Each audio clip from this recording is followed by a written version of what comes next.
ശിക്ഷാ കാലാവധി കഴിഞ്ഞവരുടെ ധാരാളം ആളുകൾ ജയിലിലുണ്ട് സർ. ജയിലുകളിൽ ഓവർ ക്രൗഡിംഗ് കുറയ്ക്കുന്നതിന് 26/7/2025 ചേർന്ന യോഗത്തിൽ എന്തെല്ലാം തീരുമാനങ്ങളാണ് എടുത്തിട്ടുള്ളത് സർ? ജയിലുമായി ബന്ധപ്പെട്ടുള്ള സൗകര്യങ്ങൾ വർദ്ധിക്കലാണ് പ്രധാനം.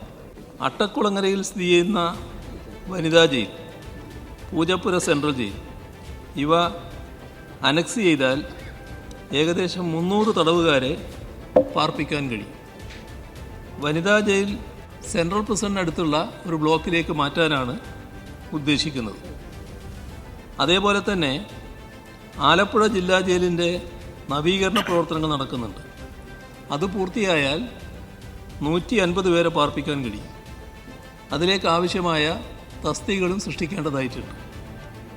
അതേപോലെ മുട്ടൻ ജില്ലാ ജയിൽ ഏകദേശം 100 അന്തേവാസികളെ കൂടി പാർപ്പിക്കാൻ പറ്റും. അതിന് മതിയായ തസ്തികകൾ അനുവദിക്കുന്ന കാര്യം പരിശോധിക്കുന്നുണ്ട്.